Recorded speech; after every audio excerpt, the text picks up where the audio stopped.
고린도전서 15장 10절 다 함께 한 목소리로 봉독합니다. 시작.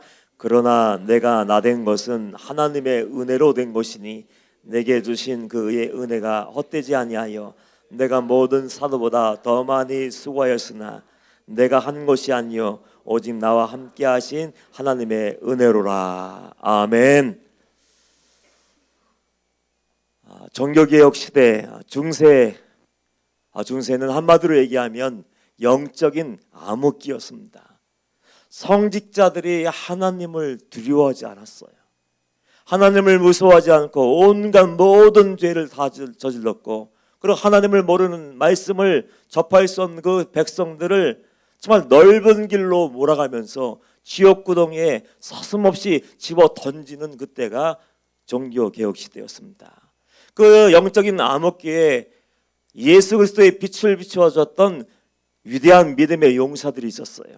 루터, 칼빈, 그 종교개혁자들이 항상 마음속에 품고 있었던 몇 가지 단어가 있습니다. 그들의 5대 정신이라고 얘기하는 것이 있었는데, 그들 마음속에 항상 새겨넣고 항상 그걸 붙잡고 이렇게 사는 것이 있었어요. 그것은 다른 거 아니었습니다. 우리 성경으로 돌아가야 돼. 하나님께로 돌아가기 위해서는 우리는 성경을 붙잡아야 돼. 그래서 오직 성경, 그 다음에 오직 믿음, 오직 예수, 오직 은혜, 오직 하나님께 영광을 돌려야 된다. 그러면서 그 5대 정신으로 무장을 하고 그 종교개혁을 승리하고 많은 영혼들을 하나님께로 돌려드린 그 성적인 승리가 있었습니다. 그 5대 정신 중에 종교개혁가들이 가장 중심적으로 중요하게 여긴 것이 하나 있었다고 해요. 그것은 바로 하나님의 은혜였습니다. 왜냐하면 하나님의 은혜가 아니면 말씀을 봐도 몰라요. 깨닫지 못해요. 하나님의 은혜가 아니면 말씀 읽어도 깨닫지 못하고 알 수가 없고, 하나님의 은혜가 아니면 믿음조차 가질 수 없어. 우리는 믿음이 나의 것이라고 생각해요. 내가 하나님을 믿기로 결정하면 믿는 거야. 아니요. 하나님이 여러분의 마음의 문을 열어주시고 심령 속에 모든 것을 감당하고 이겨낼 수 있는 힘을 주시지 않으면, 그 믿음을 주시지 않으면 우리는 하나님이라는 존재를 인정하지 못해요. 그래서 믿음도 하나님의 은혜이고, 그리고 내가 예수를 붙들고 예수님이 나를 위해서 이 땅에 오셨구나, 예수님이 나를 위해서 십자가에서 죽으시고 피를 다 흘려주셨구나 들었지만, 은혜가 아니면 믿어지지가 않고, 은혜가 아니면 예수님을 인정할 수 없고, 은혜가 아니면 십자가를 나의 구주 나의 하나님으로 붙잡을 수 없어요. 그래서 모든 것이 은혜였고, 하나님께 영광 돌리려고 해도 은혜가 없으면 영광 돌리지 못해요. 하나님의 말씀대로 순종하며 살 수 있습니까? 여러분이 결심한 대로 거룩한 삶을 살 수 있습니까? 정직하며 정결한 신부의 삶으로 살아낼 수 있어요? 아니요.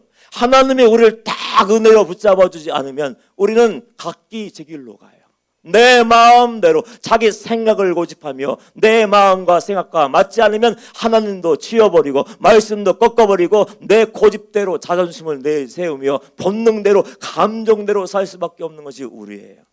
게다가 자기 자신도 이기지 못하는데 원수를 이길 수 있습니까? 어마어마한 거대 공룡과 같은 그 당시에 가톨릭과 싸워 이길 수 있습니까? 골리앗과 같은 마귀와 싸워 이길 수 있습니까? 싸울 수 없어요. 그 인간의 연약함을 알기 때문에 믿음으로 살겠다고 얘기하고 기도해보지만 은혜가 부어지지 않으면 아무것도 이룰 수 없고 영적인 싸움에서 이길 수 없는 것을 알았기 때문에 그 종교개혁가들은 매일매일 이른 새벽을 깨우고 하나님의 보좌 앞으로 나갔어요. 은혜의 보좌 앞에 나가 무릎 꿇고 기도하면서, 하나님, 오늘 은혜 주시지 않으면 이길 수 없어요. 오늘 은혜 주시지 않으면 마음 지킬 수 없어요. 오늘 은혜 부어주시지 않으면 입술을 지킬 수 없어요. 오늘 은혜 부어주지 않으면 여러분은 우리 죄와 마귀와 세상과 어마어마한 그 무엇과 싸워서 이길 수 없습니다. 은혜를 원합니다.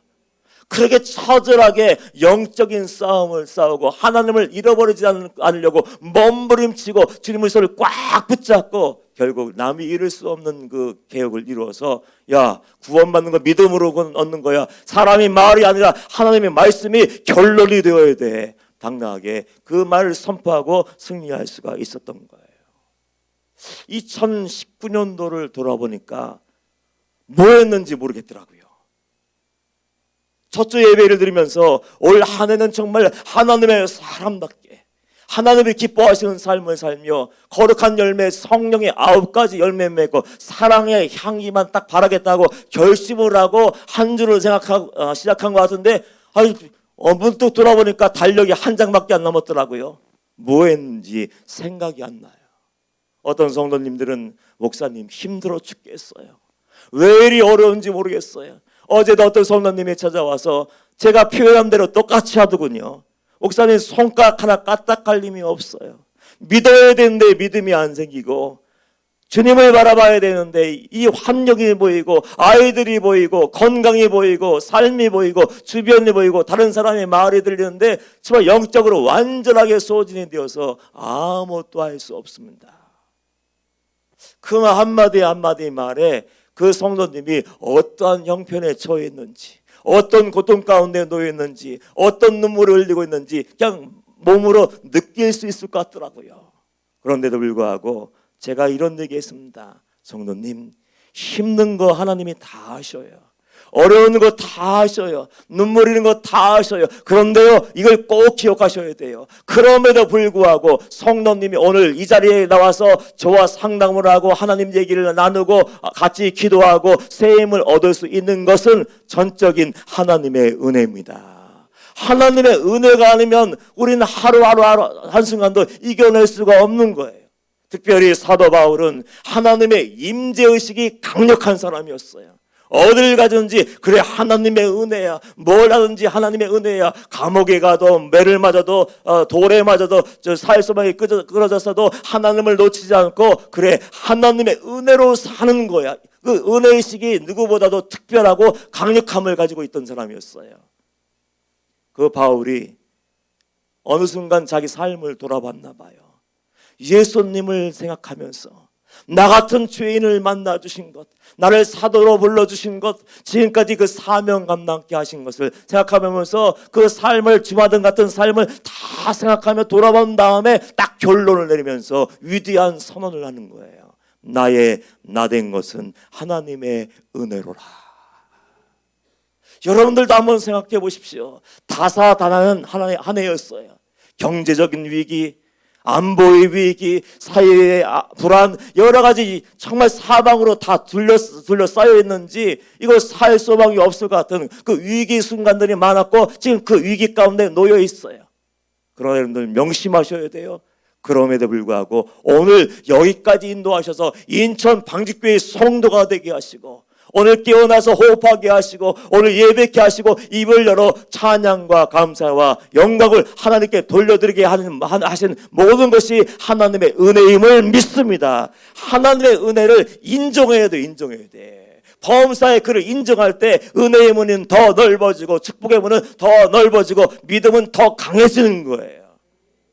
그래서 바울은 가만히 말씀을 연구해 보면 말하고 싶어서 어쩔 줄 몰라 하는 것 같아요. 내가 하나님의 살아계심을 증거하고 하나님의 은혜와 사랑을 얘기해 주는데 막 얘기하고 싶어서 막 발을 동동 구르는 것 같아요. 입을 열 때마다 불평하고 원망하는 것이 아니라 입을 열 때마다 하나님이 하셨어. 입을 열 때마다 이것이 은혜야. 입을 열 때마다 감사. 그래서 사신을 연구해 보면요, 여기저기 읽어보면은 정말 그 흔적을 느낄 수 있어요.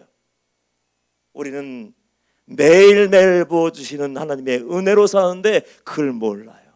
여러분 숨쉬기 편한 거 그 축복인 줄 믿으시길 축원합니다. 내가 자가 호흡할 수 있는 것이 하나님의 은혜예요. 한 성도님이 건강이 안 좋아져서 병원에 입원을 했는데 거기서 더 악화가 되어서 중환자실에 들어가게 됐어요. 중환자실 영적인 싸움이 치열한데요. 사단이 거기서 역사하는지 그 들어가서 누워있는데 자가호흡을 못하니까 산소호흡기를 끼고서 호흡하는 거예요. 몇 날 동안 이렇게 고통당하다가 하나님의 개입하심으로 은혜로 치유가 돼서 호흡기를 떼고 제 발로 이제 걸어서 나오는 거예요. 주환자실을 걸어 나오면서 그 성도님의 첫 고백이 이거였답니다. 이제 살겠다. 이제 호흡할 수 있고 숨을 쉴 수 있는 것이 하나님의 은혜임을 몰랐는데 이것이 정말 하나님의 축복이구나. 그것을 깨달았다고 이렇게 고백을 하더라고요. 우리 삶을 돌아보면 어렵고 힘든 일도 많았어요. 이야기할 수 없는 말 못할 사연들도 많이 있지만 그럼에도 불구하고 하나님이 나를 보호하여 주시고 지키시고 오늘 이 자리까지 인도하셨기 때문에 내가 지금 성도로서의 삶을 살며 예배 자리에 와서 은혜를 나누고 있는 거예요.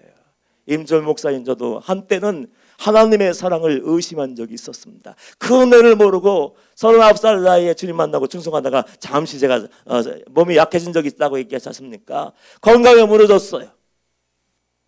그리고 그럼에도 불구하고 은혜로 이제 퇴원하게 되어서 삶의 자리로 돌아가서 사역을 하는데 매일매일 성전에 나가서 기도하는데 그날따라 서운한 마음이 막 몰려와요. 사단이 그랬는지 모르겠지만 사단이 생각을 흔들어 놨는지 왜 이렇게 서운한지 서러워 죽겠더라고요. 하나님, 내가 하나님의 자녀이고 예수님을 만나고 죽도록 충성한 것밖에 없는데 내가 왜 이래야 돼? 내가 왜 건강이 깨워져야 되고 소망이 없어야 되고 이제는 정말 예전 같지 않아서 말도 못하고 기억력도 시원치 않아서 잊어버리고 이제 왜 그렇지? 그러면서 그냥 답답한 마음이 들었는지 서운한 마음이 막 파도처럼 밀려와서 나도 모르게 기도하는데 이렇게 기도를 했어요. 저도 깜짝 놀랐어요. 하나님 왜 그러셨어요? 하나님 왜 그러셨어요? 주님을 위해서 죽도록 살아왔는데 왜 넘어뜨리고 왜 약하게 만들지고 깨어지게 만드셨어요? 그러면서 그 다음 말 해설 안낼만 해서 하나님이 나를 사랑하시기나 했어요? 하나님이 나를 사랑하시는 해요?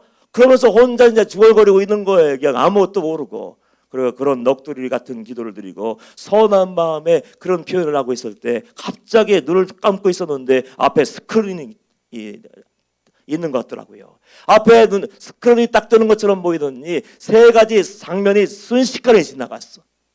세 가지 장면이 순식간에 지나갔습니다. 첫 번째 장면은 제가 어렸을 때 철부지 꼬마였을 때였어요. 한여름에 무더운 여름날 동네 형들과 누나들이 그 여름이 되면 저수지에 올라가서 이게 수영을 하고 그랬어요. 근데 따라가면 안 되는데 그날따라 제가 왜 따라갔는지 모르겠는데 저는 겨울가을에 발이나 담그고 놀아야 되는데 거기 따라가서 이렇게 보고 있는 거예요. 누나들아 형들은 뭐 수영을 할 줄 알았나 본데 그 뛰어들어서 열심히 물놀이해요.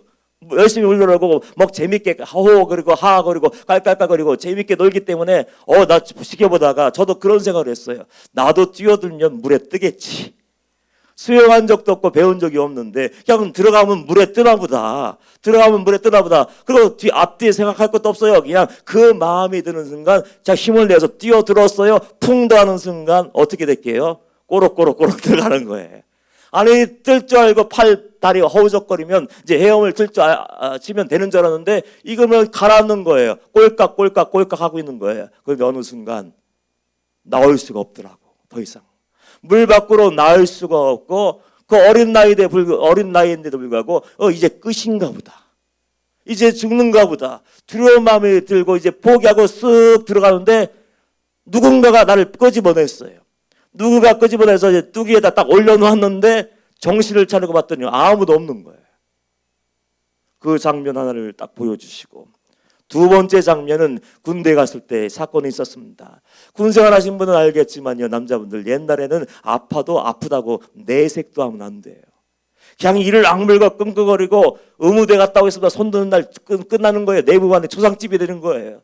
그러니까 나 때문에 막 초토화가 됐기 때문에 얘기도 못하고 그냥 이를 악물고 버티고 근무할 거 다 근무하고 이제 점호가 끝나고 잠자리에 누웠어요. 얘기도 못하고 이제 잠이 들었는데 근데 잠결에 이제 제 의지와 관계없이 앓는 소리를 냈나 봐요. 끙끙 앓는 소리를 나고 막 식은땀이 나고 막 그랬었나 봐요. 당직사관에 지나가다가 깜짝 놀라서 머리를 짚어보니 갑자기 앰뷸런스를 불렀어요. 이상하게 저는 병원에 실려가면 꼭 응급실이에요.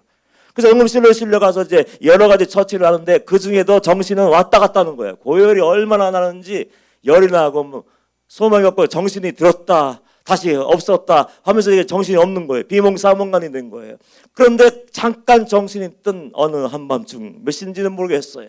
정신이 잠깐 끼어서 의식이 돌아왔는데 마침 주위에서 권위관 3명이 이야기를 하고 있더라고요. 얘는 도무지 이유를 알 수가 없어. 뭔지 모르겠어.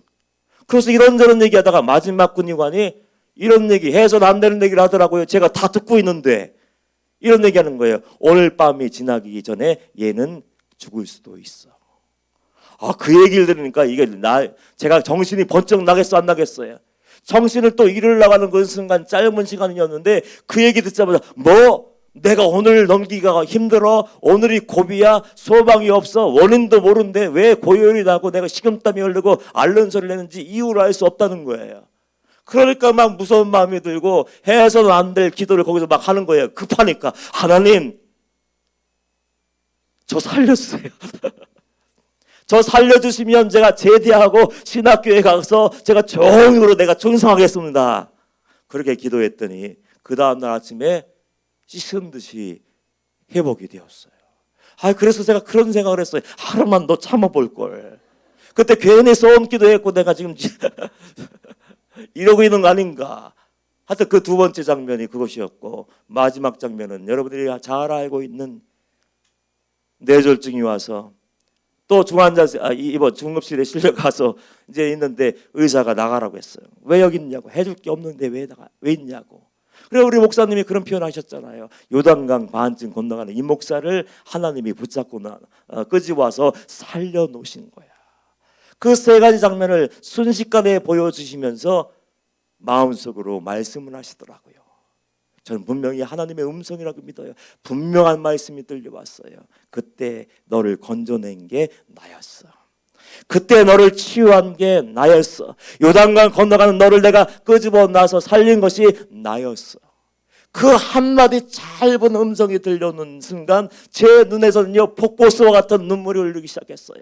얼마나, 이건 서운한 그게 아니고요, 하나님이 나를 지켜주셨구나. 나는 모르고 있었는데 그것이 은혜라고 생각하지 않았는데 하나님이 섭리해 주셔서 순간마다 고비마다 위기 때마다 나를 붙들고 놓지 않으셨네. 하나님의 사랑이 이거였네를 알고 나니까 이유를 알 수 없는, 이유가 달라진 그 눈물이 펑펑 쏟아지기 시작한 거예요. 우리는 다른 것은 다 몰라요. 하나님이 돈을 안 줄 수 있어요. 하나님이 권세를 안 줄 수 있어요. 하나님이 건강을 안 줄 수 있어요. 그러나 그럼에도 불구하고 우리는 한 가지를 명심하고 하나님께 영광 돌려야 되는데, 제일 큰 은혜가 뭡니까? 바로 저와 여러분들이 구원받은 하나님의 자녀가 된 거예요. 그냥 내버려 두면은 우리는 어떻게 됩니까? 이상해요. 문만 열고 나가면 하나님 말씀이 생각이 나지 않아요.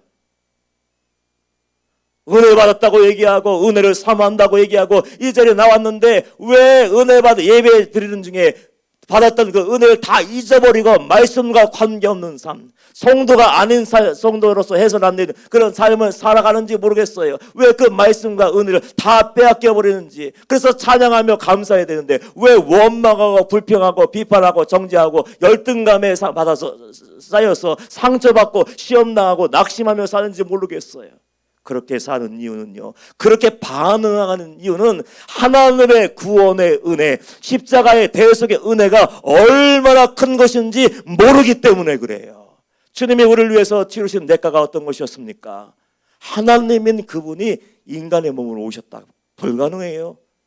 더군다나 잘 살고 있는 성도를 위해서 온 게 아니라 죄인을 위해 왔어요. 지옥에 갈 수밖에 없는 그 영혼들을 살려주기 위해서 낮은 곳으로 내려왔어요. 죄인은 누가 지었습니까? 임철 목사가 지었어요.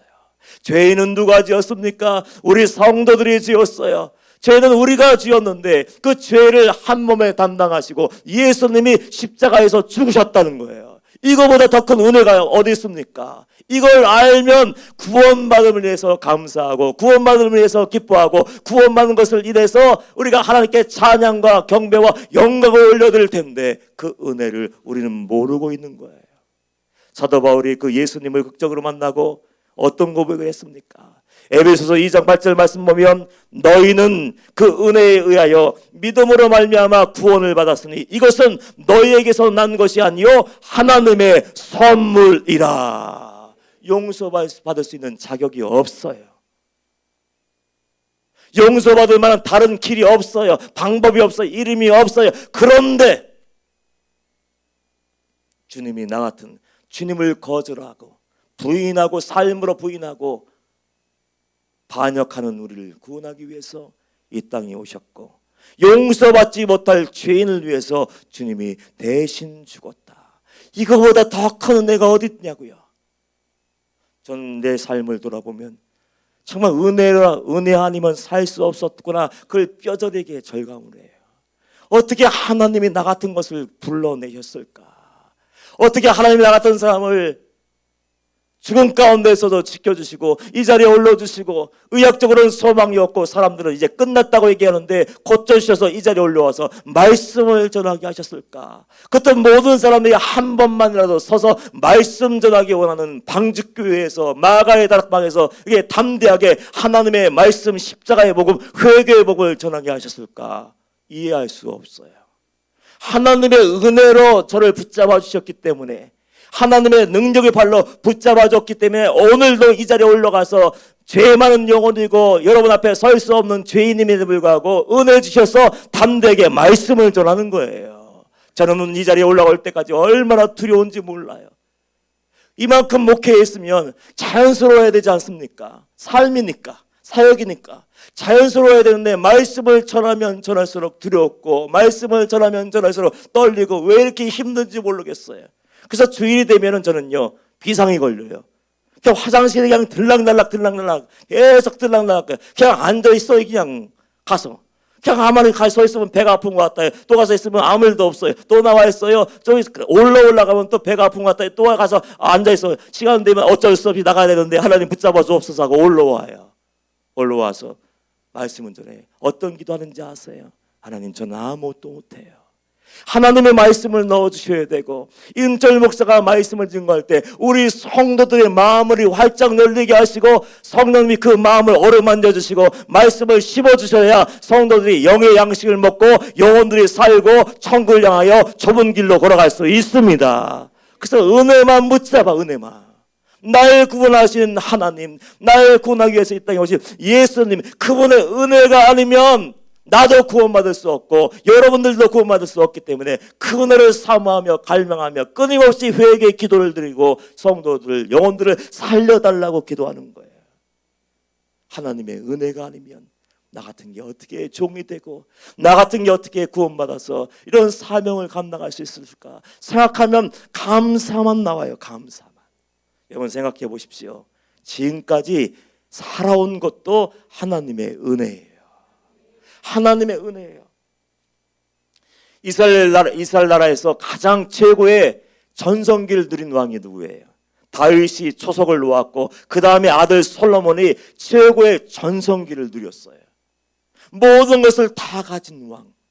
거기다가 지혜까지 있었어요. 주변의 모든 나라를 평정했어요. 내가 마음 먹으면 아내들도 1000명쯤 2000명쯤 마음대로 불러올 수 있고 금은부하가 얼마나 많았는지 거리에 굴러다닐 정도였다고 이렇게 표현하고 있어요. 모든 것을 다 가지고, 그래 내가 지혜가 있었어, 그래 내가 똑똑해, 내가 얼마나 정말 좋은 대학 나왔는지 알아, 박사학위가 몇 개 있는지 알아, 그러면서 자기를 의지하던 그 사람이 인생의 황혼기에 내 삶을 다 들여보니 이건 내가 한 게 아니네. 내가 지혜가 있어서 한 게 아닌데, 내가 능력이 있어서 이렇게 된 것이 아니네. 그걸 깨닫고 어떤 고백을 합니까? 모든 것이 헛되고 헛되니 모든 것이 헛되고 헛되도다 하면서 하나님이 함께하지 않는 모든 것, 하나님이 지켜주지 않는 것, 하나님이 보호하지 않는 모든 삶은 아무것도 아니구나, 인생의 허물을 얘기했어요. 그 솔로몬이 시편 127편에서 1, 2절 말씀 보면 이런 고백을 하더라고요. 여호와께서 집을 세우지 아니하시면 세우는 자의 수고가 헛되며 여호와께서 성을 지키지 아니하시면 파수꾼의 깨어있음이 헛되도다. 너희가 일찍 일어나고 늦게 누우며 수고의 떡을 먹음이 헛되도다. 이제 아는 거예요. 내가 잘난 줄 알았는데, 내가 능력이 있는 줄 알았는데 내 힘과 노력도 아무 소용이 없네. 여호와께서 내 가정을 지켜주지 않으면 소용이 없구나. 내가 아무리 주인 노릇하고 내가 아무리 아내를, 남편을, 자녀를 내 마음대로 만들려고 하고 이끌려고 해도 안 되는구나. 나라도 마찬가지였어요. 아무리 파수꾼을 많이 세우고 첨단 무기로 방비를 해도 여호와께서 지켜주지 않으면 아무 소용이 없구나. 아침에 남들보다 일찍 일어나고 남들보다 늦게 누우며 수고하고 일을 일개미처럼 일벌처럼 죽어라고 해도 하나님의 은혜로 채워주지 않으면 아무것도 얻을 수 없구나. 그걸 깨닫고 뼈저리게 경험하고 말년에 고백하는 거예요. 여호와께서 내 가정의 주인 되지 않으면, 여호와께서 내 사업의 주인이 되지 않으면, 여호와께서 내 자녀의 주인이 되지 않으면, 여호와께서 내 건강과 내 삶의 주인이 되지 않으면, 여호와께서 우리 인천막교회의 주인이 되어주지 않으면 아무런 소용이 없구나. 이거를 깨닫고 그렇게 고백을 하는 거예요. 여러분들 그 하나님의 은혜를 인정할 수 있겠습니까? 전에 목회하는데, 저희 전에 목회할 때 그 여선교회 이름을 제가 숫자로 해버렸어요. 1여선교회, 2여선교회, 3여선교회 나이별로 다다닥이 정리해버렸어요. 그래서 1여선교회가 있었는데 1여선교회 회원들은 하나님 앞에 갈 날이 얼마 남지 않은 분들이었어요. 1번으로 하나님 앞에 설 준비하는 분들, 그분들이 1여선교회예요. 그러니까 70이 훌쩍 넘어버리고 80이 넘어서 이제 나이도 잊어먹을 때, 그때쯤 된 분들이 이제 1여선교회가 되는데, 여선교회 해마다 헌신 예배를 드려요. 헌신 예배를 드리면 우리 여선교회 회원들이 특별 찬양을 내주십니다. 그 특별 찬양하는데 제가 계속 거기 있는 동안 가만히 열심히 들어보니까 특별 찬양하는데 그 찬양의 곡이 바뀌지도 않아요. 10년 전에도 그 찬양 했는데, 분명히 작년에도 했는데, 2년 전에도 했는데, 올해도 역시나 그 찬양을 또 하더라고요. 그 할머니들이 준비하는데 얼마나 정성스럽게 준비를 하는지, 반주하고 맞춰본다고 예배 끝나고 모여서 하는데 이거는 관계가 없더라고요. 음정 박자 무시하고 자기들 하고 싶은 대로 하는 거예요. 그리고 그 당일날에 되어서 이제 여성교회 1여선교회 회원들 특별 찬양해 주시겠습니다 하면은요, 한복을 다 곱게 차려입고 와요. 어린 소녀처럼 와서 그냥 두근두근 거리는 마음으로, 막 떨리는 마음으로 거기 앉아있다가 담임 목사가 나오라면 이제 나오는데 먼저 못 나와. 자네가 먼저 나가. 자네가 먼저 나가. 아유, 난 부끄러워서 못 나가 하면서 부끄러워하면서 수분 마음 가지고 이 자리에 딱 서서 인사를 하고서 찬양을 하면은 역시 전년에 했던 그 찬양을 또 해요.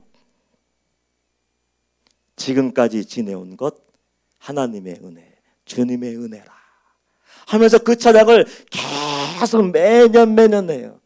박자 음성도 안 맞고 아름다운 목소리도 없고, 그런데 그 떠듬거리며 떨면서 그 찬양을 하는데 제 마음속에 깊은 여운이 있어요.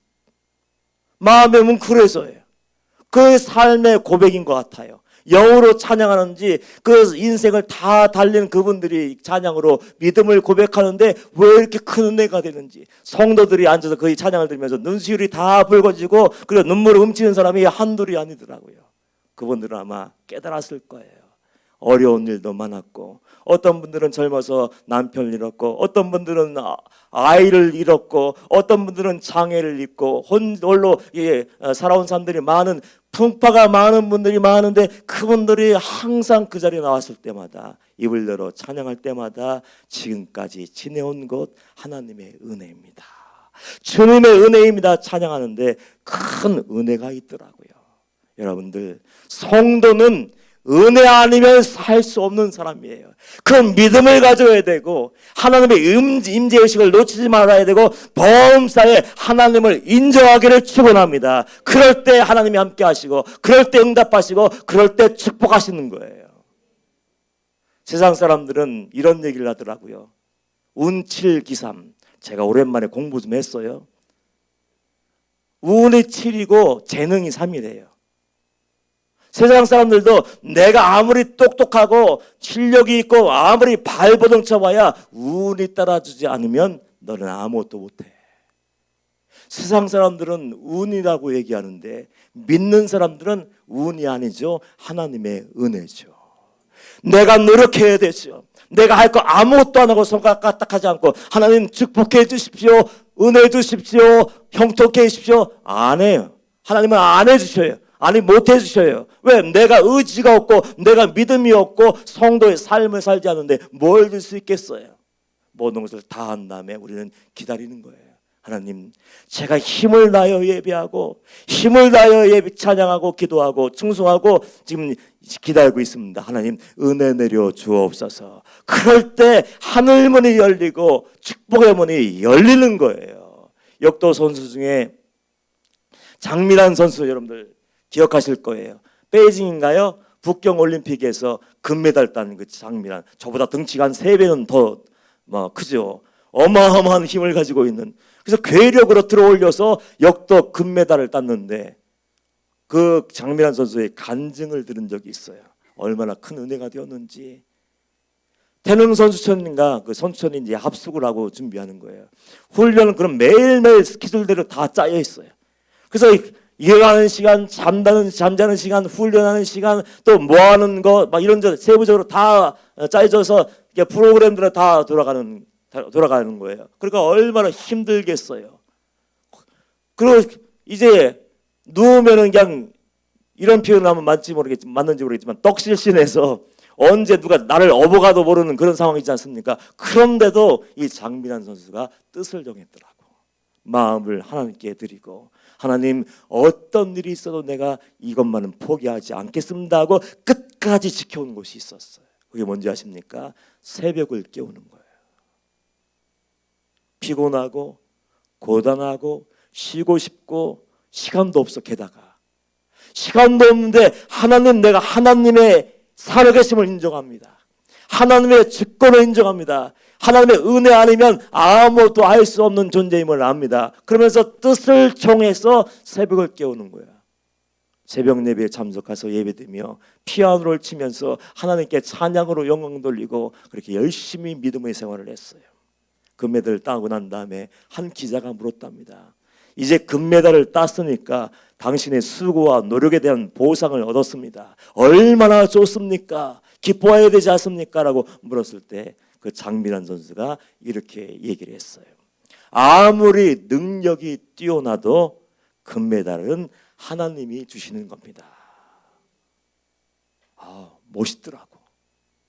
여러분들이 어떤 마음으로 이 말씀을 받는지 모르겠지만, 아무리 내가 능력이 뛰어나고 파워가 세고 훈련을 잘했어도 이 금메달은 하나님이 허락하지 않으시면 받을 수 없는 겁니다. 내 마음대로 되는 게 아무것도 없더라고요. 지금 살아온 삶을 돌아보니까 내 마음대로 되는 것이 없었어요. 내 자녀도 내 뜻대로 안 되고, 내 건강도 내 뜻대로 안 되고, 모든 사역도 내 마음대로 이루어진 게 없어요. 그저 하나님이 말씀하시는 대로 이루어지는 거예요. 그래서 지혜로운 자는 어떻게 됩니까? 하나님을 절대로 놓치지 않게 하여 주옵소서. 하나님의 은혜로 나를 보호하여 주시고 은혜로 살게 하여 주옵소서. 바울은 이것을 알았기 때문에 나 된 것은 하나님의 은혜라고 고백하고 있는 거예요. 그 은혜를 받았다면, 그 은혜가 진짜라면 어떻게 했겠습니까? 그 은혜가 분명하다면 첫째, 겸손하십시오. 하나님 앞에서 정말 머리카락 보일까 조심하고요, 숨어 있어야 돼요. 나를 구원하셨다, 이게 엄청난 말이에요. 영접했다, 주님이 나의 구주, 나의 하나님이 되셨다. 이 얘기는 뭘 얘기합니까? 나는 이제 존재하지 않는 거예요. 주님이 내 안에 오신 순간, 내 구주가 되어서 핏값을 흘리시고 나를 하나님의 자녀 삼으신 순간, 내 생각은 없어요. 내 계획도 없어요. 내 감정도 없어요. 내 자존심도 없어요. 내 뜻도 없어요. 오직 예수만 들어가는 거예요. 그래서 사도 바울이 그 은혜를 받고 그렇게 충성하면서 어떤 고백을 합니까? 나는 만삭되지 못한 자야. 나는 사도 중에 지극히 작은 자야. 디모데전서 1장 15절에 보면 나는 죄인 중에 괴수라고 자기를 스스로 낮추는 거예요. 하나님의 은혜를 경험한 사람들, 하나님을 만났다는 사람들은 왜 이렇게 사나워요? 왜 이렇게 고집이 세요? 왜 막무가내예요? 내 마음대로 살아요. 입을 열 때마다 찬양과 감사를 해야 되는데 왜 악한 말이 나오고 불평과 원망이 나오고 시기와 질투로 얼룩져 있는 그 삶을 살아요? 저는 분명히 얘기할 수 있어요. 은혜를 얘기하고 하나님의 이름도 돌먹이지만 하나님을 경험하지 못한 사람들, 예수와의 만남이 없던 사람들, 예수 그리스도가 나를 위해서 치르신 십자가의 은혜가 얼마나 큰 것인지 모르는 사람들. 바울은 온몸으로 하나님을 경험하고 예수를 만나고 나서 모든 것을 배설물처럼 다 버렸어요. 자랑할 것이 많아요. 가말리알 문화에서 배웠죠. 하버드나 서울대 나온 거하고 똑같아요. 바리새인 중에 바리새인이었어요. 베냐민 사람이었어요. 지금으로 얘기하면 국회의원이었어요. 자랑할 것이 많아요. 학문이 얼마나 뛰어난지 세계 역사가들이 지금까지 5위 안에 드는 석학이라고 인정하는 사람이에요. 그런데 나는 만삭되지 못한 자야. 은혜를 알게 되고 주님의 눈으로 나를 보니까 내가 누군지 아니까 나는 지극히 작은 자입니다. 나는 죄인 중에 괴수입니다. 나를 통해서 예수님만 높여주기를 원합니다. 겸손한 자가 되었어요. 할 말이 많아요? 십자가에 못 박으십시오. 감정이 요동쳐요? 십자가에 못 박아요. 그리고 정말로 은혜 받았다면 은혜 받은 자답게 겸손하게 사십시오. 그리고 입을 열 때마다 감사로 채우십시오. 나의 나된 것은 하나님의 은혜라고 고백한 것은요, 그 삶을 돌아보니까 정말 그 말밖에 알 수 없는 거예요. 어떻게 나 같은 사람을 만나주시고 사도로 만나주시고 나를 지금까지 사용하셨는가. 은혜로 한 것은요, 감사의 마음을 듬뿍 담아있는 거예요. 여러분들 한 해 동안 감사가 넘쳐났습니까? 빨리 생각해 보세요. 1분 드릴 테니까 감사의 조건 10개만, 5개만 생각해 보시죠. 시작. 어렵죠? 왜? 감사하지 않았습니까? 하나님이 나를 살려주시고 건강하게 하시고 그럼에도 가정을 주시고 그럼에도 불구하고 예배케 하시고 그럼에도 불구하고 충성케 하신 것이 얼마나 큰 은혜인지를 모르니까 감사할 수 없는 거예요. 헬런 켈러가 삼중고의 여인이라고 하지요. 앞이 안 보이는데 귀도 안 보이고 두 가지만도 힘든데 삼중고. 여러가 정말 소망이 없는 가운데 태어났어요. 훌륭한 선생님을 만나서 하나님을 만나고 이제 나보다 더 소망이 없는 자들에게 새 소망을 주고 비전을 주는 그 삶이 되었어요. 어느 날 기자가 와서 물었답니다. 짓궂은 사람 같아요. 하나님이 원망스럽지 않습니까? 이게 질문이에요. 못된 사람들 많아. 하나님이 원망스럽지 않습니까? 그럴 때 헬렌 켈러가 이렇게 얘기했대요. 하나님의 은혜를 헤아리기도 바쁜데 어찌 원망할 시간이 있겠습니까? 감사하고 기뻐하기만 해도 시간이 모자른데 입을 열어서 원망하고 불평하고 싸운다고요? 하나님의 은혜만 기억하고 감사하기에도 시간이 없습니다.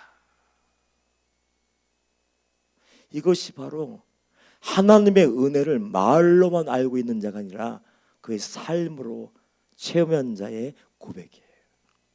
우리 인천망주교회 성도님들은 감사가 넘치기를 축원합니다. 감사할 때 모든 삶을 하나님이 이끌어 주셔요. 사도 바울이 마지막으로 고백하는 게 뭡니까? 나는 더 수고를 했다. 마지막 은혜에 대한 보답, 마지막은 결국 충성이에요. 더 수고한 그 단어를 제가 찾아봤는데 헬라어로 코피파오. 그래서 제가 이렇게 표현을 했어요. 정말 코피 나는 게 충성이구나. 여러분 잊지 않을 거예요. 코피파오라는 단어를 썼는데 코피 날 정도로, 그러니까 탈진한 정도로 충성하고 수고하는 것이 하나님이 원하시는 충성이고 수고라고 얘기를 하는 거예요. 이 말씀을 준비하면서 이 단어를 보면서 제가 웃었습니다. 왜냐하면 웃은 이유는 우리 성도들 때문에 웃었어요. 우리 지난주에 추수감사절 바자회 했지 않습니까? 열심히 기도하고 수고하고 바자회에 참석하고 그 향유옥합을 깨는 것처럼 해서 하나님께 감사의 힘을 올려드렸어요. 정말로 또 한 번 놀랐습니다. 우리 인천망주교회 성도님들은 하나님이 정말 기뻐하시는 코피파워 같아요. 코피 터지게 증서하는 사람들. 왜냐하면 제가 보기에 부유한 사람들이 없어요. 인천 끄트머리에 제일 가난한 사람들이 모이는 자리에 인천망주교회가 세워져 있는데 우리 영혼을 살려내야 돼. 아프리카 아이들 굶어 죽어가는 아이들 살려내야 돼. 약이 없어서 죽어가는 아이들 살려야 돼. 그리고 하나님의 말씀을 듣지 못한 사람들에게 태양열로 증언할 수 있는 오디오 성경을 보내야 하니까 향유옥합을 깼는데 정말로 억소리가 나는 거예요. 어떤 분이 그러더군요. 강남에 있는 유명한 교회에도 이거 안 나온다고. 그 정도로 최선을 다하는 성도들이 생각나서 야, 우리 성도님들이 코피나게 헌신하고 증성하시는구나. 지난주에는 금요일 날부터 이제 김장 준비를 했습니다. 그 배추를 그냥 가까운 곳에서 사면 되잖아요. 근데 헌금이 아까워서 그거예요. 헌금이 아까워서 주님의 돈을 좀 아껴보려고 당진까지 트럭을 빌려서 끌고 갔어요. 그러면 싫어질 줄 알았는데 알아서 뽑아가래요. 그래서 거기서 밭에 들어가서 밤이 늦도록 막 뽑아서 정리하고 다듬고 딱 싣고 하니까 밤늦게 도착을 했어요. 그리고 그 다음 날도 새벽부터 걷어붙이고 우리 성도님들이 코피 나게 또 충성하고 열심히 하고, 그리고 임철 목사가 금요철에 말씀을 전한다니까 비몽사몽간에 또 올라와서 죽으라고 주무기도 하고, 그걸로 이제 쉬는 게 아니라 또 토요일 날 새벽부터 나와서 또 열심히 또 김장을 하고 하루 온종일 봉사를 했어요. 우리가 먹으려고 하는 게 아니에요. 우리 방직교회는 사서 먹어요. 그럼 그 뽑아다가 정성스럽게 담근 김치는 뭐 하느냐? 섬깁으로 다 나가요. 언론 목사님들, 갈 곳이 없는 목사님들 모여 사는 그 목사님 섬기기 위해서, 주위에 어려운 사람들 다 나눠주기 위해서 다 섬기는 거예요. 그 성도님들이 생각이 나서 혼자 웃으면서 우리 성도님들이 코피파워, 정말 코피날 정도로 충성하고 탈진할 때까지 일을 하는구나, 이렇게 생각을 하고 하나님께 감사를 드렸어요. 인천방직교회 성도님들, 하나님이 우리 인천방직교회를 지켜보고 계신 줄 믿습니다. 여러분의 헌신, 사람은 몰라줘도 누가 알아요? 하나님이 아셔요. 우리 인천방직교회는 이래서 좋대요. 어떤 분이, 인천방직교회는 고급 옷을 입고 오지 않아도 좋습니다. 명품 백을 들고 오지 않아도 좋습니다. 왜? 우리 방직교회는 그런 관계없어. 누가 어떤 차 타고 오느냐, 어떤 집에 살고 있느냐, 어떤 옷을 입고 있느냐 관심이 없어. 그래서 연예인이 와도 이상하대. 이 교회는 여가부에가 왔다 갔다 하는데 이상하대. 왜? 아는 체 하는 사람이 한 명도 없대. 왜? 관심이 없어. 그런 거예요. 우리의 한 가지 소망이 뭡니까? 마지막 날 천국 가는 것이 소망이니까. 그래서 천국을 소망한 자답게, 은혜 받은 자답게 은혜를 여러분들 빼앗기지 마시고 범사에 하나님을 인정하시고, 그리고 겸손하십시오. 더 낮은 곳으로 내려가십시오. 거기서 섬기시고 감사하고 코피파워 하십시오. 코피나게 충성하셔서 마지막 날 하나님께 칭찬받고 천국으로 인도받을 수 있는 하나님의 자녀 되시기를 주님의 이름으로 축복합니다. 오늘 성찬식 합니다.